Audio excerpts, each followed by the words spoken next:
Donc, bonjour à toutes et à tous. Bienvenue à ce webinaire qui est organisé par les caisses primaires d'assurance maladie des Pays de la Loire. Nous allons commencer par nous présenter. Je m'appelle Jérôme Minguin et je suis conseiller informatique et services pour les employeurs au sein de la caisse primaire d'assurance maladie de la Sarthe. Bonjour à tous. Je suis Karina Juguet, comme Jérôme. Je suis conseillère service employeur, mais pour la Caisse primaire d'assurance maladie de Maine-et-Loire. Pour ma part, j'interviendrai au moment des réponses aux questions et je soumettrai vos questions à Jérôme. Bonne présentation. À tout à l'heure. Alors, afin de pouvoir suivre correctement cette présentation, je vous invite à vous installer confortablement et à éviter toutes les distractions en mettant par exemple votre téléphone en silencieux. Surtout, n'hésitez pas à poser vos questions à l'écrit dans l'onglet questions et réponses. Karina et moi-même, nous y reviendrons en fin de présentation. Enfin, sachez que lorsque le webinaire sera terminé, une enquête de satisfaction va s'ouvrir sur vos écrans. N'hésitez pas à y répondre et à prendre quelques minutes pour le faire afin de nous permettre d'améliorer notre offre de webinaire pour les prochaines sessions. Merci par avance.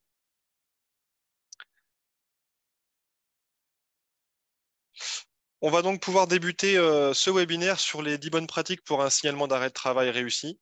L'objectif étant de vous accompagner dans la saisie en ligne de vos signalements d'arrêt de travail, qu'ils soient réalisés depuis votre logiciel de paye en DSN ou depuis le formulaire attestation de salaire sur votre espace Net Entreprise. Donc aujourd'hui, nous allons voir dans ce programme une première partie sur la réglementation, avec une sous-partie sur à quel moment signaler un arrêt de travail, puis les différents prérequis nécessaires à la saisie. Ensuite, plusieurs points clés de la saisie, comme le dernier jour de travail, les salaires rétablis, les primes dans le cadre d'un accident de travail, la subrogation ou encore les pièces justificatives. Ensuite, une partie sur le suivi du signalement, avec les différents outils de suivi que sont le tableau de bord en DSN et le bordereau de paiement des indemnités journalières, mais également comment corriger une erreur avec l'attestation rectificative ou le signalement annulé remplace. Et enfin, un dernier point sur la reprise d'activité lorsqu'elle est simple ou qu'elle est anticipée. Nous allons commencer sur la première partie de la réglementation. À quel moment signaler un arrêt de travail? À quel moment signaler un arrêt de travail? Alors, à la réception d'un avis d'arrêt de travail initial d'au moins une journée, il va falloir réaliser un signalement d'événement dans les 5 jours. Cela vaut pour chaque événement qui occasionne un arrêt de travail, qu'il soit en maladie, en maternité, en paternité ou en accident de travail. Si des arrêts s'enchaînent avec des risques différents, un arrêt maladie puis un congé pathologique par exemple, il faudra aussi réaliser un signalement à chaque changement de risque. Donc un signalement pour la maladie, un signalement pour la patho et peut-être éventuellement un nouveau signalement pour la maladie. Pour rappel, le bulletin d'hospitalisation vaut un arrêt de travail et doit donc être envoyé à la caisse primaire d'assurance maladie par le salarié au même titre que celui-ci. À l'inverse, il y a des situations pour lesquelles un signalement n'est pas nécessaire. Cela évite des doublons dans les réceptions d'attestation de salaire. Il n'est donc pas nécessaire de nous signaler la reprise d'activité, car nous tenons cette information de la prescription de l'arrêt de travail.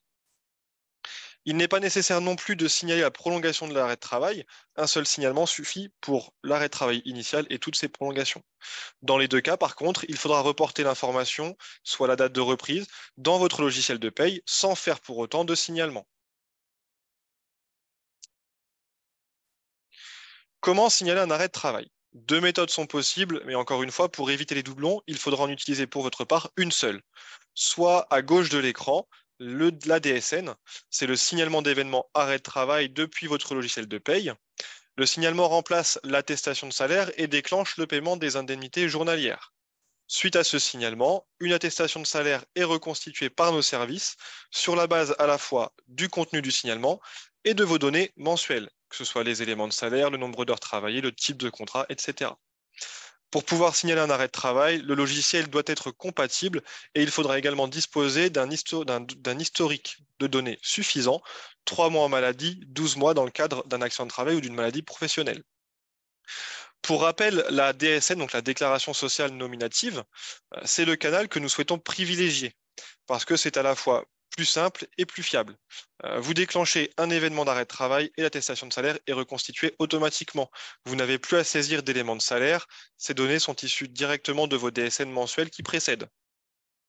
Depuis 2020, avec ce qu'on appelle le chaînage par le NIR, vous pouvez signaler un arrêt de travail en DSN dès l'embauche de votre salarié.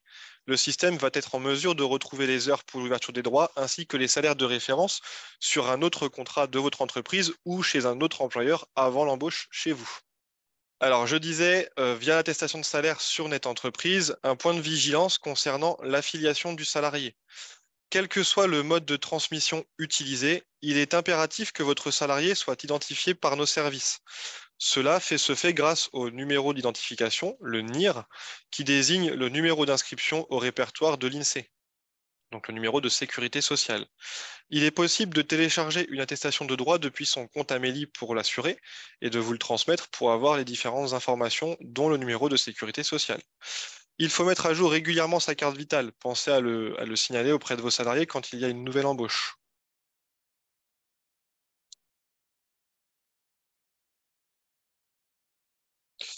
Nous allons maintenant évoquer les différents prérequis nécessaires à la saisie.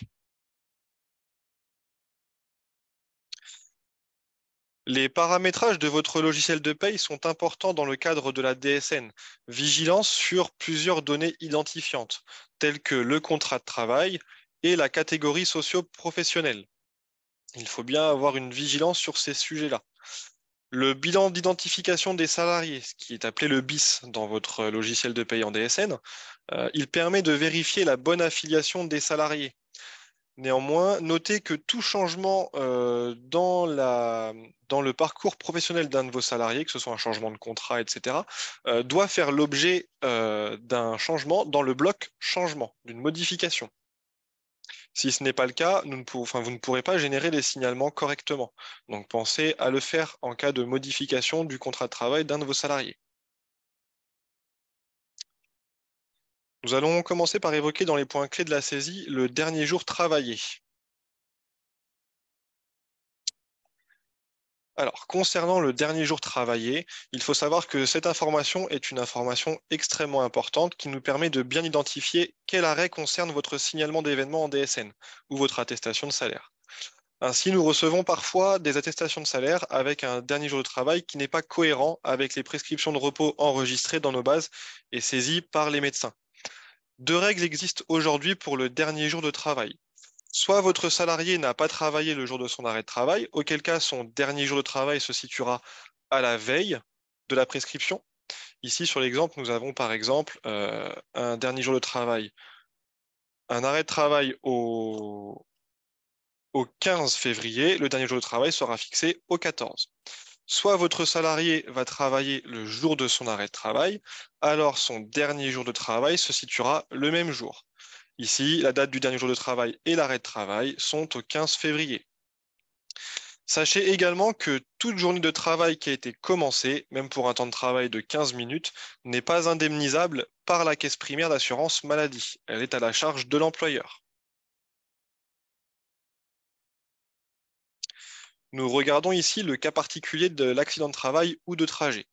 Je vous rappelle qu'en tant qu'employeur, vous devez réaliser une déclaration d'accident de travail dans les 48 heures qui suivent la connaissance de cet accident et qu'il est possible de le faire en ligne depuis votre espace Net Entreprise dans la rubrique déclaration d'accident de travail. Pour plus d'informations sur la déclaration d'accident de travail, merci de nous communiquer vos coordonnées en privé via le chat ou les questions-réponses pour qu'on puisse revenir vers vous ultérieurement. Pour en revenir à notre exemple, il y a deux situations possibles. Ici, un accident de travail a eu lieu sur le lieu de travail le 12 juin, soit l'arrêt démarre le jour de l'accident, comme le salarié était sur site lors de l'accident, le dernier jour de travail sera le même jour que l'accident, soit le 12 juin. Soit l'arrêt de travail démarre après le jour de l'accident, ici le 14 juin. Le dernier jour de travail sera donc la veille, soit le 13 juin.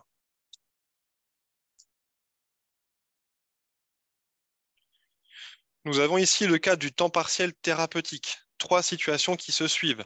Un arrêt de travail à temps plein du 7 septembre au 14 décembre, suivi d'une reprise à temps partiel du 15 au 31 décembre, puis d'un nouvel arrêt à temps plein du 1er au 10 janvier.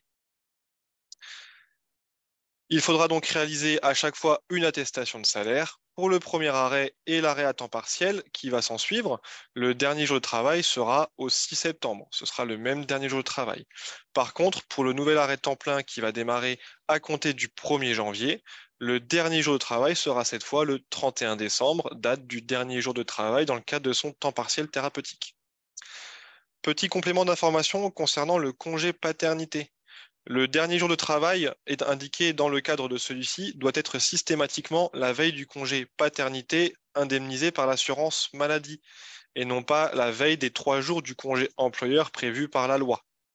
C'est important de le noter. Enfin, la situation d'un enchaînement d'arrêt de travail sans reprise d'activité avec un changement de risque. Nous avons rappelé qu'il faut réaliser un signalement d'arrêt de travail pour chaque changement de risque.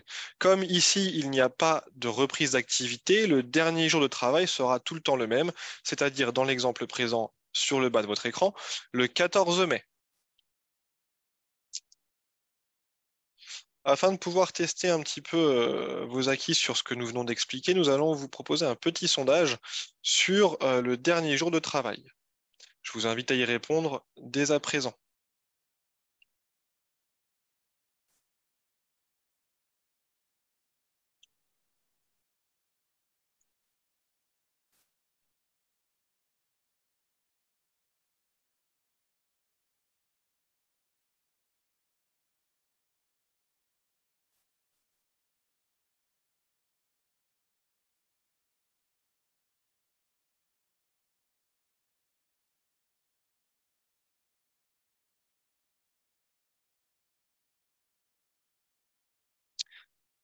Alors, tout le monde a répondu.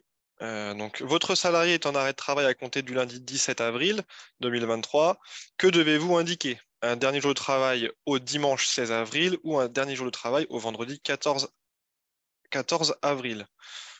Alors, effectivement, la réponse est le dimanche 16 avril, puisque c'est la veille de l'arrêt de travail. Sauf si nous vous avions précisé que le dernier jour de travail, enfin que le salarié avait travaillé le 17 avril, auquel cas le dernier jour de travail aurait été le 17. Là, en l'occurrence, ce n'est pas le cas. Donc, le dernier jour de travail est effectivement le dimanche 16 avril.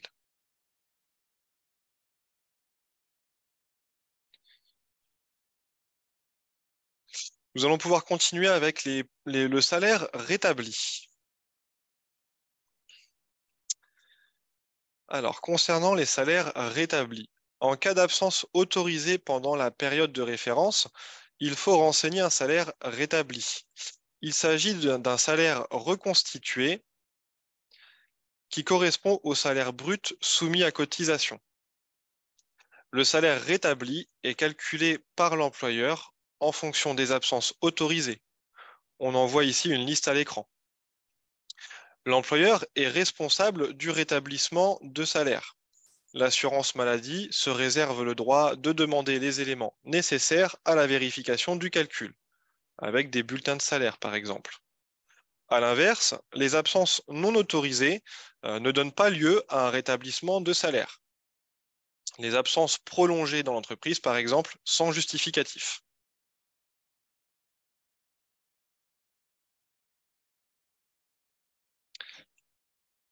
Ainsi, en ce qui concerne le formulaire net entreprise, attention, l'absence de salaire rétabli peut être un motif de rejet de la part de l'assurance maladie dans le cadre du traitement de vos attestations de salaire. La saisie va se faire en 2 temps. Saisir les salaires bruts réellement versés dans l'étape 5 petit 1 et renseigner les motifs d'absence, saisir les heures réelles, les heures prévues par le contrat de travail, puis les salaires rétablis dans l'étape 5 petit 2 sur net entreprise. Dans le cadre du signalement d'arrêt de travail en DSN, c'est beaucoup plus simple. Il n'y a pas de salaire à saisir lors du signalement. Les données sont issues de vos DSN mensuelles précédentes via la rubrique salaire rétabli et reconstitué.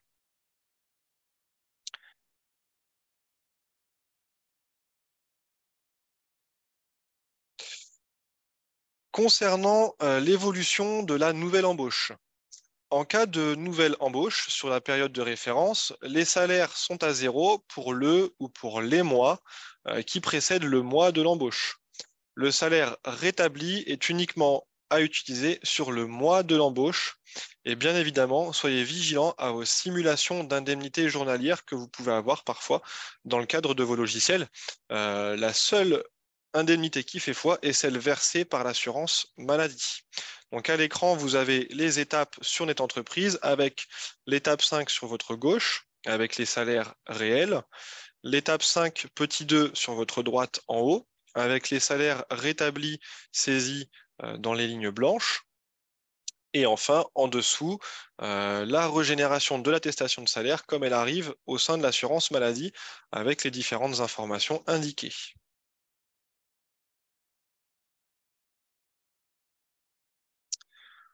On continue sur les points clés de la saisie avec les primes et accessoires de salaire.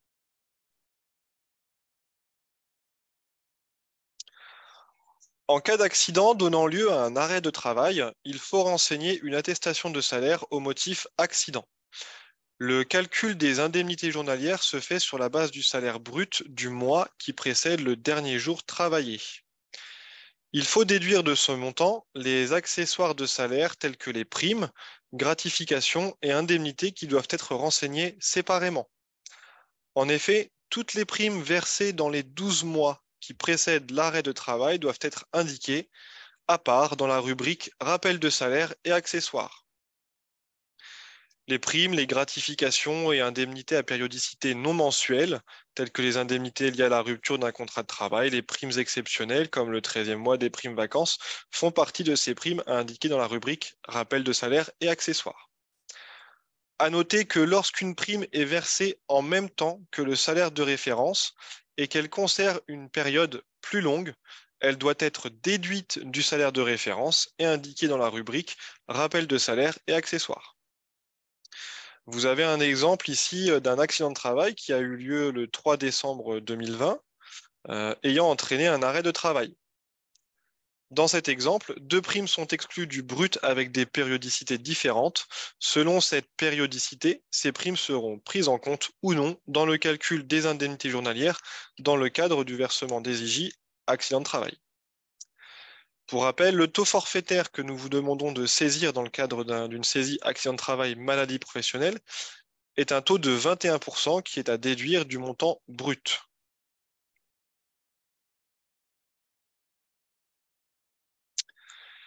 Concernant le formulaire sur Net Entreprise, attention à la mauvaise prise en compte des primes qui peut être un motif de rejet. Si vous saisissez mal vos primes sur Net Entreprise, cela peut engendrer un rejet de la part de l'assurance maladie dans le cadre du traitement des indemnités journalières. Donc sur Net Entreprise, la saisie se fait en 3 temps. Les salaires bruts réellement versés, alors 2 temps, mais c'est effectivement 2 temps, mais plutôt 3 temps dans la saisie. Puis les primes, leur période de rattachement et les taux forfaitaires de 21%. Et ensuite une troisième partie où vous avez éventuellement les absences autorisées. Pour le signalement d'arrêt de travail en DSN, c'est plus simple. Il n'y a pas de prime à saisir lors du signalement. Les données vont être récupérées directement depuis les DSN mensuelles précédentes via la rubrique S21G0052, prime, gratification et indemnité. Pensez à bien renseigner vos types de primes et les périodes de rattachement dans votre paramétrage de logiciel. Si cela n'est pas fait correctement, les primes vont mal ressortir dans vos DSN et cela va engendrer des rejets dans le cadre du traitement par les assurances maladie.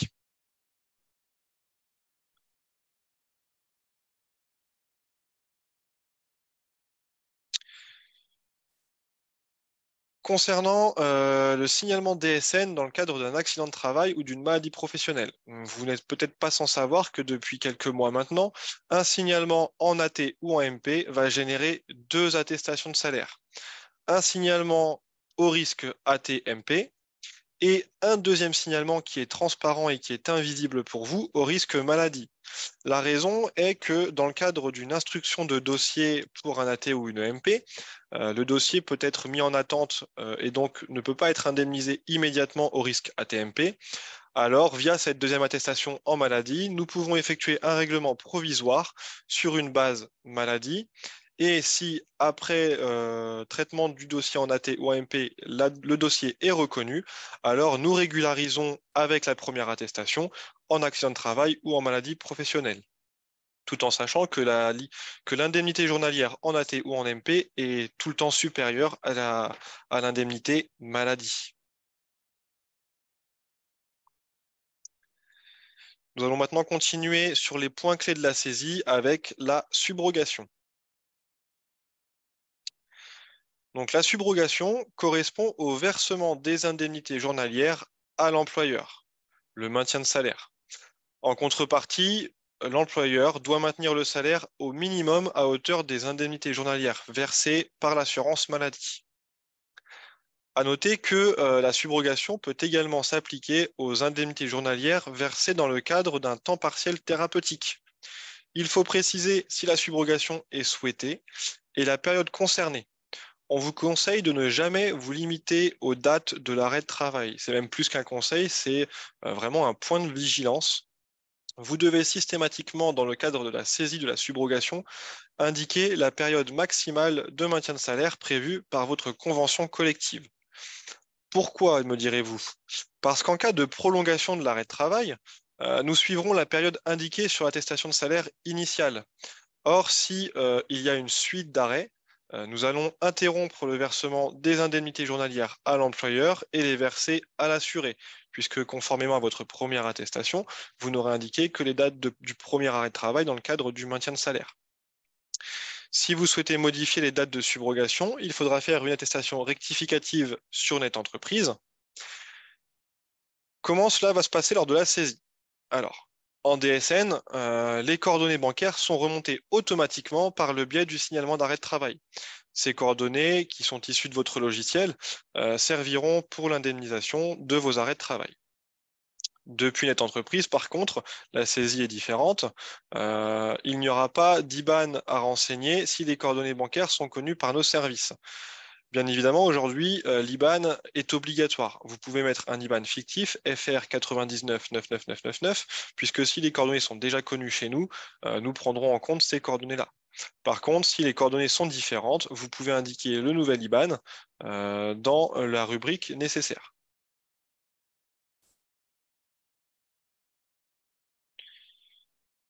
Je vais maintenant vous proposer un petit sondage sur la partie subrogation. Donc, lorsque vous pratiquez la subrogation, les dates à indiquer sont les dates de l'arrêt en cours ou la période maximale prévue par la convention collective.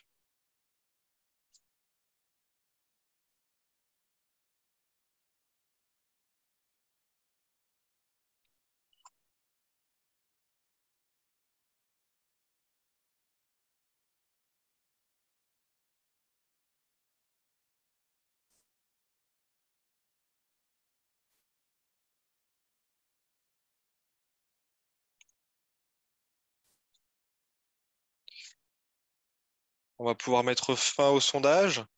Donc, effectivement, quasiment la totalité d'entre vous ont répondu la période maximale prévue par la convention collective. C'est effectivement la bonne réponse.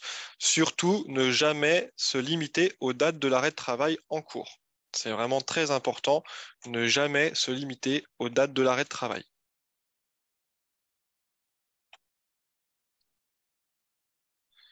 Nous allons pouvoir continuer avec une partie sur les pièces justificatives.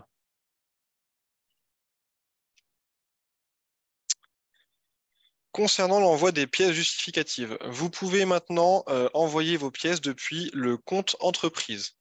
L'envoi des pièces justificatives peut être réalisé à divers moments, en parallèle du signalement d'arrêt de travail ou de l'attestation de salaire en ligne, lorsque c'est une pièce nécessaire au traitement des indemnités journalières, suite à une demande de pièces complémentaires faite dans un compte-rendu métier par l'assurance maladie, suite à une demande faite par courrier par la caisse primaire d'assurance maladie.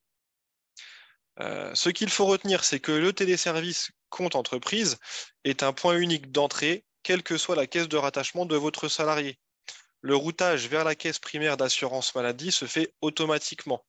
Donc pensez, si ce n'est pas encore le cas, à activer votre compte entreprise depuis votre espace Net Entreprise pour pouvoir transmettre vos pièces justificatives.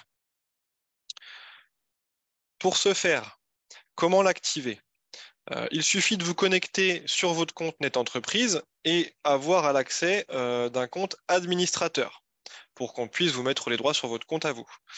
À partir du menu personnalisé, sélectionnez l'onglet Gestion et cliquez sur Gérer les déclarations.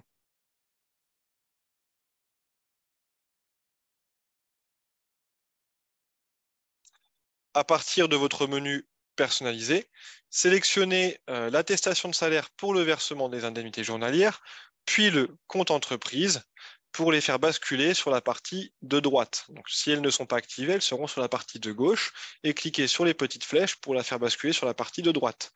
Vous pourrez accéder au service dès le lendemain. Attention, pour pouvoir accéder au service dépôt de justificatif d'indemnité journalière, vous devez obligatoirement être habilité aux deux téléservices qui suivent, l'attestation de salaire et le compte entreprise. Si jamais vous rencontrez des difficultés concernant l'habilitation pour ce nouveau téléservice, n'hésitez pas à contacter l'aide d'inscription Net Entreprise au 0820 000 516. Concernant les tiers déclarants, vous pourrez retrouver un petit mode opératoire directement dans le support que vous pourrez récupérer après le webinaire.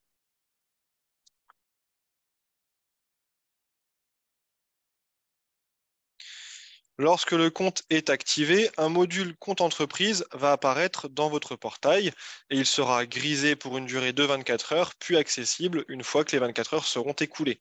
Vous pourrez donc cliquer dedans et avoir accès à cet espace. Et c'est dans ce module que vous pourrez accéder au téléservice dépôt de pièces justificatives. Attention pour toutes les réclamations que vous souhaitez faire au 3679 ou suivant les modalités habituelles selon les caisses primaires dont dépendent vos salariés, bien pensez à transmettre les pièces correspondant aux différents motifs demandés.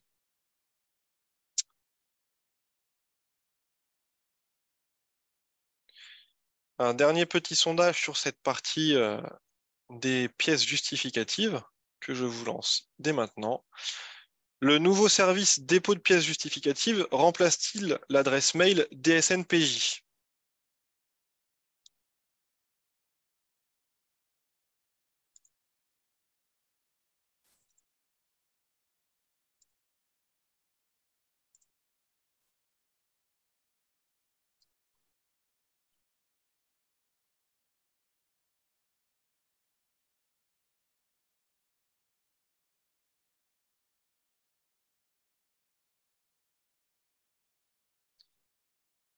Alors, la quasi-totalité d'entre vous ont voté.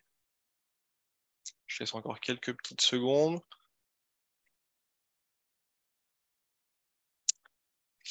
Donc, 70% d'entre vous ont répondu oui, contre 30% pour non. Alors, je vais vous partager les résultats. Alors, à savoir que oui, le nouveau service, le nouveau téléservice dépôt de pièces justificatives remplace l'adresse mail DSNPJ. Les adresses mail DSNPJ ne sont pas encore clôturées, vous pouvez encore envoyer dessus, mais il faut vraiment prioriser au maximum le téléservice dépôt de pièces justificatives. Il faut vraiment prendre l'habitude d'utiliser ce nouveau téléservice puisque prochainement les adresses mail seront désactivées et vous ne pourrez plus transmettre via ce biais.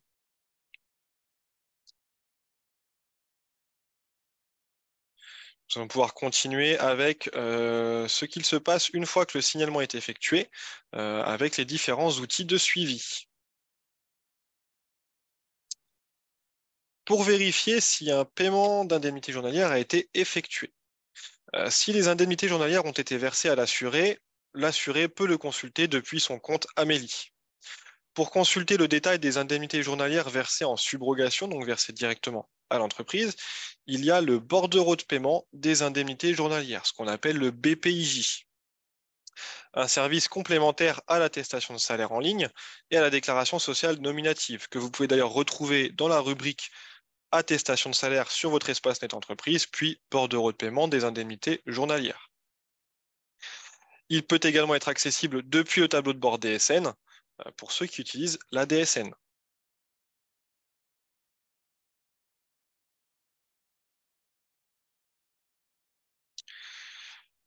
Les comptes rendus métiers C'est important de s'en servir. Les comptes rendus métiers font suite au traitement par l'assurance maladie. Ils valident le traitement lorsque c'est un compte rendu qui est OK, ou ils signalent une anomalie bloquante lorsque les comptes rendus sont KO. Ils vous sont envoyés par email à l'adresse renseignée sur votre compte NetEntreprise. Pensez à le vérifier en cliquant en haut à droite dans votre espace NetEntreprise pour pouvoir modifier vos informations personnelles. En ce qui concerne le tableau, la DSN, pardon, ils sont visibles directement dans le tableau de bord lorsque vous allez dans l'historique de vos déclarations en cliquant sur les loupes à droite de l'écran. Ainsi, nos différents services métiers, tels que le service indemnisation, peuvent être amenés à vous réclamer des précisions directement via ces comptes rendus métiers. Donc pensez à les regarder régulièrement. Il y a parfois des confusions. Je vous rappelle la différence avec les accusés de dépôt et les certificats de conformité. L'accusé de dépôt vous confirme le dépôt de votre attestation de salaire via le formulaire NetEntreprise. Le certificat de conformité, quant à lui, vous indique que votre fichier DSN, de signalement d'événements arrêt de travail, est conforme à la norme NEODES en vigueur et pourra donc être exploité par nos services. Dans les deux cas, il s'agit d'une preuve de dépôt et non pas de traitement. Nous avons ici une vision du tableau de bord DSN avec le suivi. Ce tableau de bord, comme je le disais, est accessible selon les cas et les logiciels directement depuis votre logiciel de paye ou depuis votre espace NetEntreprise dans la rubrique DSN régime général. Ici, sur la capture d'écran du tableau de bord, on voit et on peut sélectionner en bas les flux signalement d'événements. Quand on dit qu'il y a un fichier conforme, cela signifie qu'il respecte la norme DSN et qu'il peut être traité. Pour consulter le traitement de ces signalements, il faut cliquer sur la petite loupe à droite. Lorsque vous cliquez sur la petite loupe, vous avez la visualisation des différentes étapes du traitement. Quand votre signalement a été traité, vous pouvez accéder à un bilan de traitement. Il faut cliquer dessus pour pouvoir accéder à son contenu. Ici, vous avez la visibilité d'un contenu. Des notifications sont envoyées lorsque des corrections sont nécessaires pour le paiement des indemnités journalières. Par exemple, ici, vous avez une anomalie de salaire erronée. Vous allez donc recevoir une information, une notification pour vous dire que des salaires sont erronés et qu'il faut faire un correctif.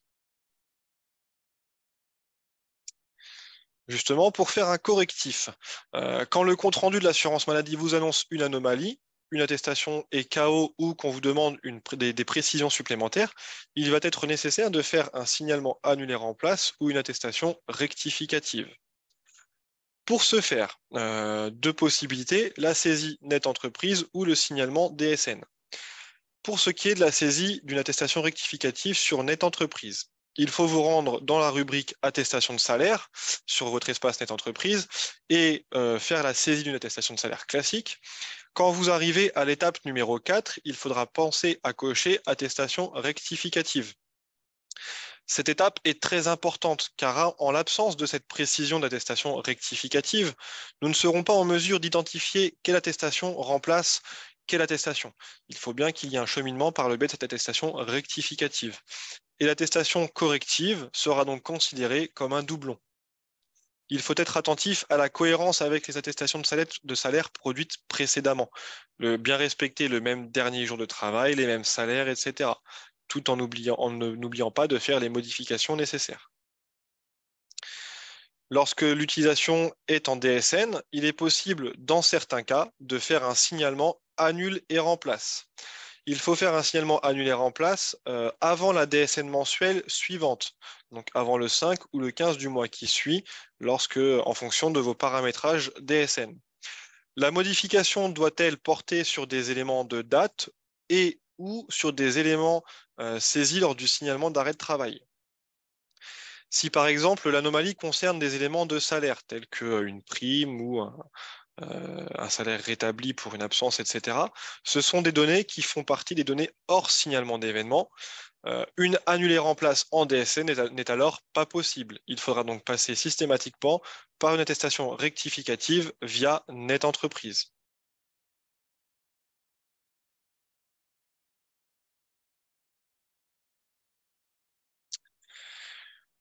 Nous allons maintenant évoquer ce qu'il se passe lors de la reprise de l'activité après l'arrêt de travail. Alors attention, l'appellation de la reprise d'activité peut changer selon le logiciel. Selon certains logiciels, vous avez une date de fin d'arrêt, une date de reprise, une date de retour d'activité. Il faut être vigilant, ce n'est pas forcément tout le temps la même prononciation. Il y a tout d'abord la reprise que nous appelons simple, c'est-à-dire la reprise à la date prévue. Lorsque votre salarié reprend le travail, alimentez une date de reprise réelle dans votre logiciel de paye afin de clôturer la période d'arrêt. Cette information ne doit pas faire l'objet d'un signalement, mais alimente votre DSN mensuel. C'est très important parce que si aucune date de reprise de travail n'est indiquée dans votre logiciel, votre système va envoyer automatiquement une attestation de salaire de plus de 6 mois à partir du 4e mois qui suit le début de votre arrêt de travail. Il est donc important de saisir une date de fin pour éviter que nos services reçoivent une attestation de salaire de plus de 6 mois qu'ils sont obligés de traiter alors qu'elle n'a pas lieu d'être. C'est un flux supplémentaire qui n'est pas nécessaire dans le traitement des dossiers des salariés. Attention au cas particulier de l'arrêt maladie suivi du congé maternité. Lorsqu'un arrêt maladie est directement suivi d'un congé maternité, le déclarant doit clôturer l'arrêt maladie. Pour cela, vous devez renseigner une date de reprise de travail au sein de votre DSN mensuel afin d'empêcher la génération d'un signalement ouverture de droit plus de 6 mois en caisse primaire d'assurance maladie. Cette date est à déclarer même s'il n'y a pas eu de reprise effective d'activité entre la période de maladie et la période de congé maternité. Dans ce cas, la date de reprise sera à la veille du congé maternité. Soyez bien vigilants sur cette partie-là.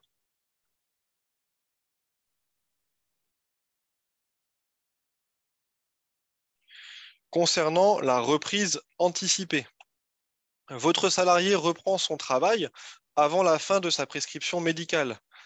Transmettez-nous sans attendre un nouveau signalement d'événement en DSN de reprise anticipée pour stopper le versement des indemnités journalières. Sur Net Entreprise, vous devrez faire une déclaration de reprise anticipée que vous pouvez choisir à l'étape numéro 2. C'est absolument important pour que nous puissions stopper le versement des indemnités journalières et ne pas payer une période sur laquelle votre salarié est revenu au travail et qu'il percevrait en même temps des indemnités journalières.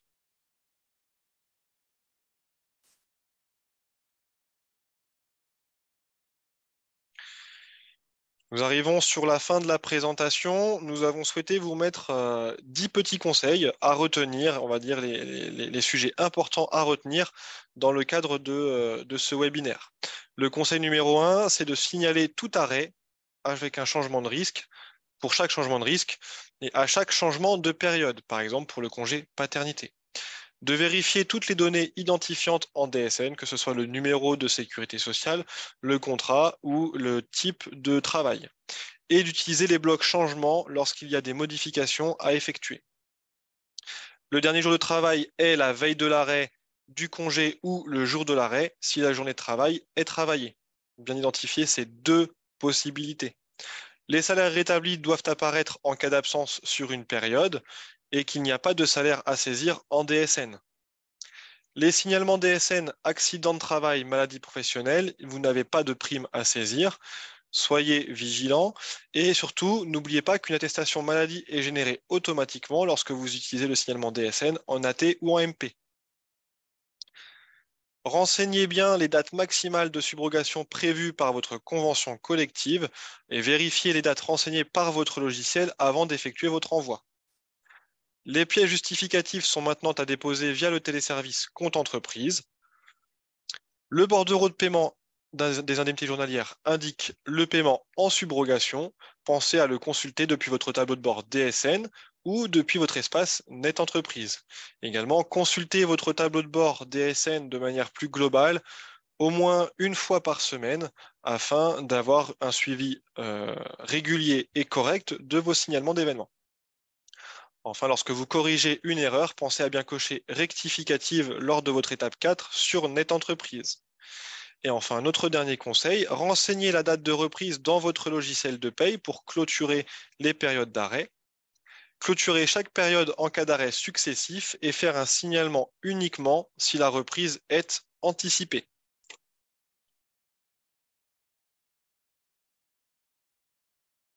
Si vous avez des questions, vous pouvez contacter la hotline Assurance Maladie au 0811 709 811.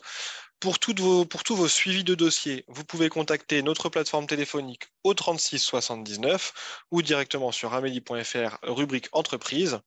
Enfin, si vous avez des difficultés sur Net Entreprise lors de l'inscription ou de votre accès à votre espace, vous pouvez contacter le 0820 000 516.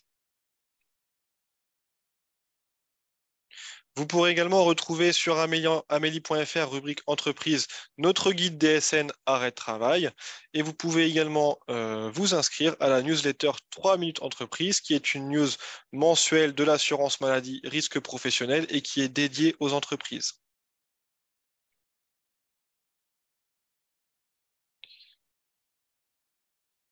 Nous allons maintenant pouvoir participer à une petite session de questions-réponses. Pour ce faire, Karina va reprendre la main afin de poser vos questions et nous allons pouvoir y répondre ensemble. Ouais, Jérôme, merci. Alors, il y a pas mal de questions. Donc, J'imagine. on va reprendre les questions essentielles. Alors, on avait une question notamment sur le bulletin d'hospitalisation d'un enfant. Est-ce que c'est considéré comme un arrêt de travail pour le salarié?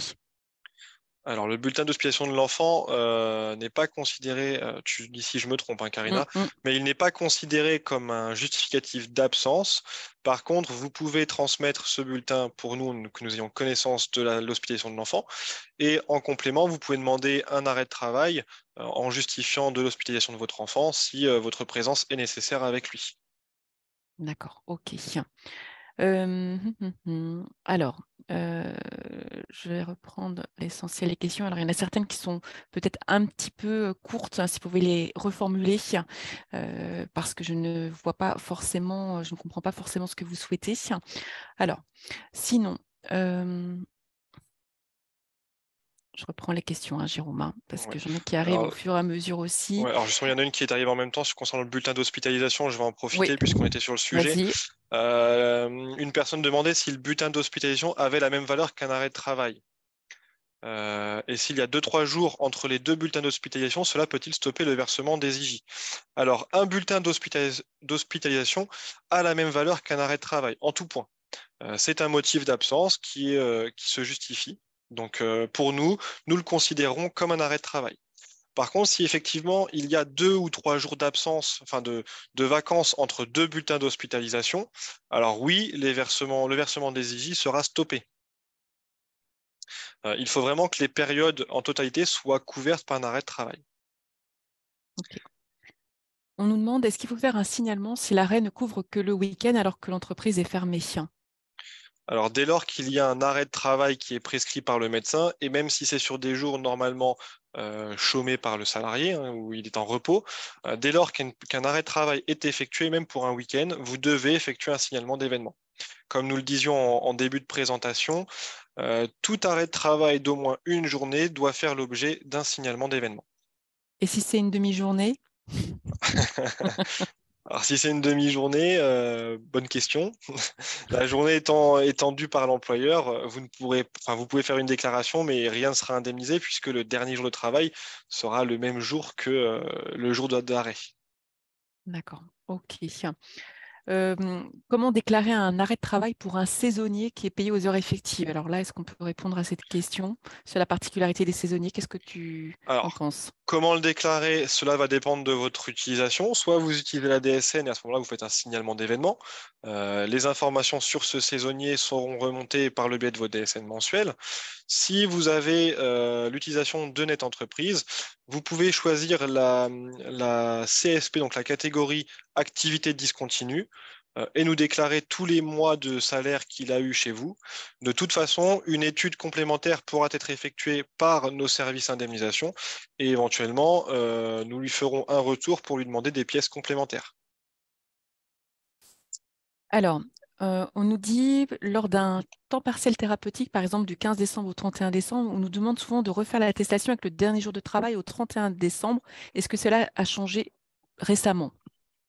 Est-ce que tu peux rappeler la règle dans le cadre du temps partiel thérapeutique sur le DJT peut-être? Ouais. Parce qu'il y a eu plusieurs questions là-dessus. Alors, la règle sur le temps partiel thérapeutique, c'est qu'aujourd'hui, quand vous avez un temps partiel thérapeutique, vous ne pouvez faire la déclaration que lorsque la période est échue. Si j'ai un arrêt de travail dans un temps partiel thérapeutique au mois d'avril, je ne pourrai faire la déclaration qu'à compter du 1er mai.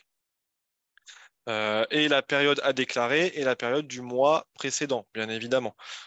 Si j'ai un arrêt temps partiel du 15 au 31, du 15 au 30 avril en l'occurrence, mon dernier jour de travail sera la veille de ce temps partiel. Par contre, si j'ai un nouvel arrêt temps partiel qui suit sur le mois d'après, alors effectivement, pour le mois d'après, le dernier jour de travail sera le dernier jour de temps partiel du mois d'avant. Donc si j'ai un temps partiel en mai, mon dernier jour de travail que je vais déclarer début juin sera le dernier jour de travail du mois d'avril, donc le 30 avril. Mais lorsque c'est la première période, vous déclarez bien le DJT avant cette période. Ok. Alors, de toute façon, dans le support qu'on va transmettre sur les DJT, il y a plusieurs exemples, dont Mm. avec le temps partiel thérapeutique. Voilà. Et puis, on va peut-être en profiter pour répondre aux questions qui nous ont été posées, tu sais, en amont de la présentation. On nous demandait si le temps partiel thérapeutique, on peut le Le signaler via f- la DSN. Via la DSN, Donc, je te effectivement, laisse répondre à cette question-là, parce qu'elle est revenue plusieurs fois en j'imagine. amont de la présentation. Vas-y, Ouais. Jérôme. Alors, pour certains d'entre vous, vous n'êtes pas sans savoir que la DSN, temps partiel thérapeutique, avait été déployée au mois de fin mars, début avril. Si je me trompe pas. Sauf que un problème a été remonté, et ce qui fait que nous avons suspendu le déploiement du temps partiel thérapeutique en DSN. D'ailleurs, vous avez un bordereau dans les actualités Net Entreprise. Quand vous accédez à votre compte Net Entreprise, un petit bordereau est actuellement en ligne vous indiquant que le temps partiel thérapeutique en DSN est suspendu, mais que pour autant, vous devez continuer à saisir les informations dans votre logiciel de paye. Donc effectivement, dans le cadre de la saisie aujourd'hui, vous ne devez pas signaler des temps partiels thérapeutiques via la DSN. Vous pouvez par contre continuer à alimenter vos logiciels de paye et toutes les déclarations sont à faire via une attestation de salaire sur Net Entreprise. OK. Ensuite, alors, je fais les déclarations accident de travail, assurance maladie, attestation de salaire pardon, sur Net Entreprise, mais après, je ne les vois pas dans mon tableau de bord DSN sur Net Entreprise. Est-ce que c'est normal? Alors, si vous faites des signalements Mm. d'événements en DSN, normalement, vous devez pouvoir les retrouver dans votre tableau de bord. Si vous n'arrivez pas à les retrouver, je vous invite à contacter la caisse primaire à laquelle vous êtes affilié, en fonction de votre département, afin de pouvoir faire le point avec un technicien, avec l'un de mes collègues. Et là, il sera nécessaire que nous puissions échanger l'un avec l'autre, enfin du moins vous avec le technicien dédié, pour pouvoir faire un point sur votre situation. Toujours sur le DJT, dans le cas d'un accident de trajet ayant eu lieu avant l'embauche du salarié, le DJT le jour de l'accident, même s'il n'a pas travaillé ce jour-là?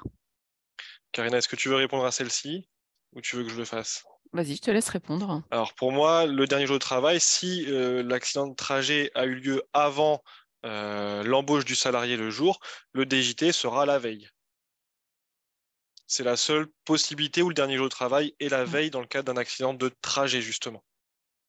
Je vois que cela. Après, on pourra confirmer, hein, peut-être dans le cas de notre retour à la suite du webinaire, notamment sur les questions pour lesquelles il n'y a pas eu de réponse aujourd'hui, parce qu'il y en a beaucoup.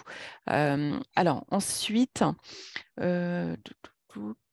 est-ce obligatoire de faire le signalement dans les 5 jours quand les salaires sont mensualisés ou pouvons-nous le déposer en même temps que la décès mensuelle?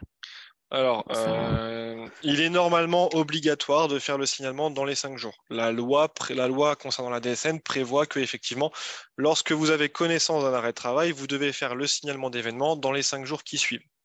Après, si vous faites un maintien de salaire systématique pour vos salariés, on va dire que l'impact est minime et à ce moment-là, vous pouvez le faire en même temps que vos DSN mensuels. De toute façon, si vous faites un signalement d'événement dans les 5 jours mais que votre DSN mensuel n'est pas encore validé, les signalements que vous effectuez vont se mettre en attente et seront retransmis de manière automatique lorsque votre DSN mensuel sera validé. Donc l'impact ne sera pas présent pour vous. ok. Ensuite, si la DSN arrêt de travail est rejetée, est-ce qu'une attestation est-ce qu'il faut faire une attestation rectificative?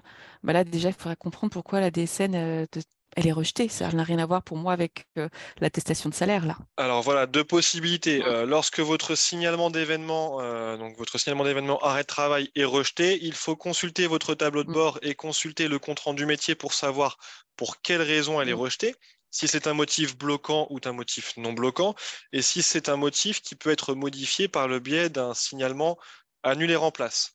Si c'est le cas, alors vous pouvez faire les modifications et générer un signalement d'annulé remplace. Si par contre, comme on le disait tout à l'heure en fin de présentation, cela est en lien avec un motif, un sujet lié au salaire, etc. Alors, vous ne pourrez pas le modifier et donc vous devrez faire une attestation rectificative via Net Entreprise. Mais la première chose à faire, c'est de vérifier dans votre tableau de bord le motif du rejet. OK, merci. Est-ce que dans les salaires établis, il faut prendre en compte les heures supplémentaires qui sont différentes chaque mois, ainsi que les paniers? Alors, les paniers, moi, je ne sais pas, mais tu sauras peut-être toi, Alors, Jérôme. est-ce que tu peux juste me redire, s'il te Oui, plaît? bien sûr. Dans les salaires établis, est-ce qu'il faut prendre en compte les heures supplémentaires qui sont différentes chaque mois, ainsi que les paniers? Alors, les heures supplémentaires dans le cadre des salaires établis, si les heures supplémentaires sont effectuées, vous les intégrez au salaire réel. Par contre, si c'est des heures supplémentaires qui sont prévues mais qui ne sont pas effectuées dans le cadre d'une absence, vous ne pouvez pas les rétablir. Concernant les paniers, si ce sont des avantages en nature, vous Mm. ne les indiquez pas dans le cadre du salaire rétabli.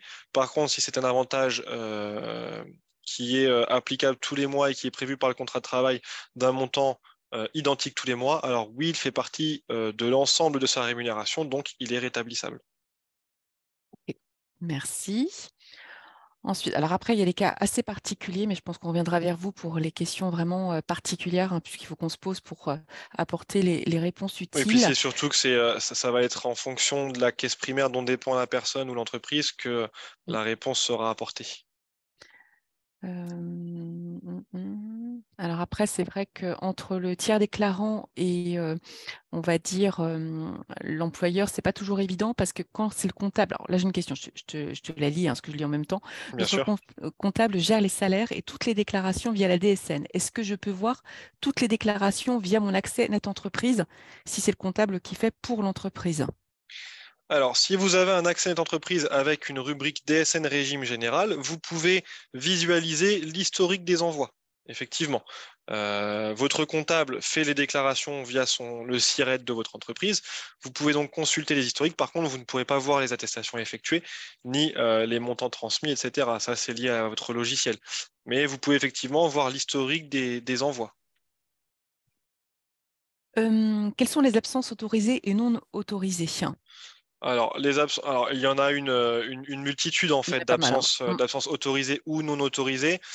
Pour faire assez simple et concis, les absences autorisées, ce sont toutes les absences qui sont justifiées et qui sont validées par l'entreprise. On va prendre l'exemple de la maladie, en fait, toutes les absences qui ont un justificatif, de la maladie, des congés, on va même voir un petit peu plus loin, mais une absence pour sépulture, ça peut être des absences autorisées, des absences liées à une formation, etc. Tout ça, ce sont des absences autorisées. Par contre, une absence non autorisée, ça va être des absences style une absence sans justificatif. Mon salarié n'est pas venu travailler ce matin, il ne m'a rien fait, il n'a pas prévenu, il n'a pas de justificatif qui permette son absence. Tout ça, ce sont des absences non autorisées, auquel cas, elles ne sont pas rétablissables. En fait, les absences autorisées et non autorisées peuvent varier selon les entreprises. Donc, c'est à voir en fait chez vous, dans votre entreprise, à quel degré vous considérez que les absences sont autorisées ou elles ne le sont plus. Alors là, on a plusieurs personnes, hein, qui nous redemandent si on va envoyer le replay et le support, hein. Donc, je confirme. À l'issue du webinaire, voilà, vous allez recevoir le replay. Donc, on enregistre, hein, ce webinaire et puis le support. Voilà. Et puis, on alimentera aussi avec les questions qui reviennent de façon récurrente. Voilà, hein, on vous apportera des réponses complémentaires. Parce que là, je vois l'heure, il est 10h57. Donc, on va bientôt mettre fin au webinaire. Mais soyez rassurés, on reviendra vers vous sur des questions plus spécifiques. Encore quelques petites questions, Jérôme? Hein, Bien nous sûr. avons encore 3 minutes. Alors, un médecin a-t-il le droit d'antidater un arrêt de plus de 12 jours et l'arrêt sera-t-il pris en compte? Alors, le médecin n'a Ouais. normalement pas le droit Ah oui. d'antidater un arrêt de travail, hein, la déontologie l'interdit.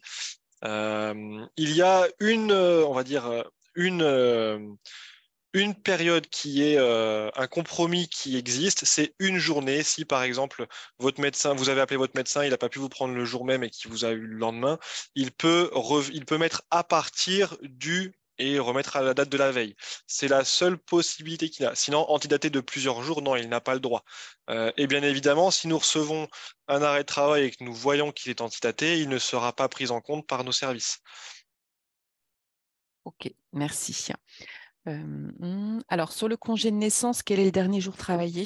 Donc, j'ai déjà répondu à des questions sur le congé paternité. Est-ce que tu peux rappeler juste la règle, Alors, Jérôme? la règle du dernier jour de travail dans le cadre du congé paternité, c'est que Mm. le dernier jour de travail doit être à la veille du premier jour indemnisé par l'assurance maladie et non pas à la veille des 3 jours prévus par le Code du travail. Ensuite, un dernier jour de travail, si les périodes sont fractionnées, le dernier jour de travail sera à la veille de chaque nouvelle période. Je pense que c'est assez bien résumé. Oui, et puis de toute façon, voilà, on pourra recommuniquer là-dessus.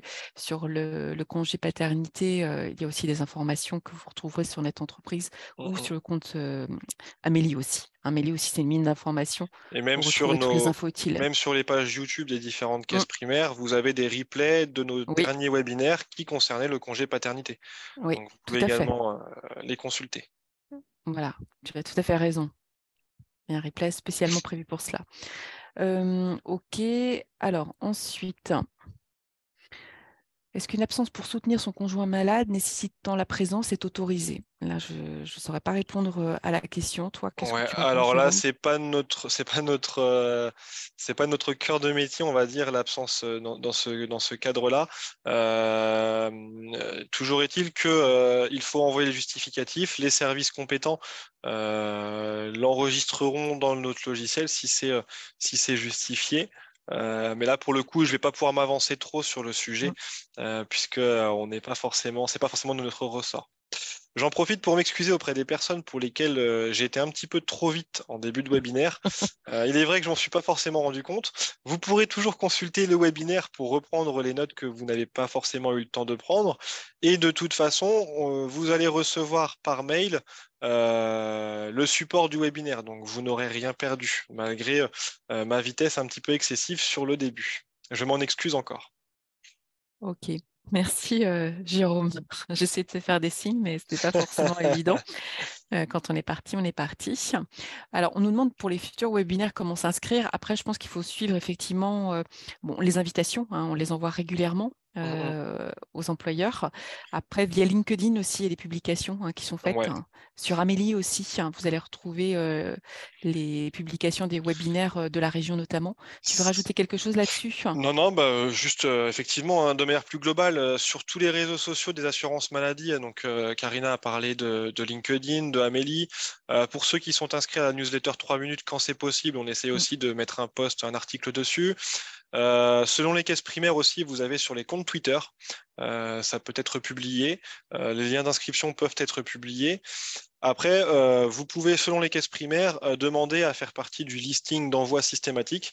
Je sais que par exemple, nous, en caisse primaire d'assurance maladie de la Sarthe, on a un listing où on enregistre toutes les entreprises qui souhaitent être contactées systématiquement pour les webinaires et on les ajoute donc à tous nos envois.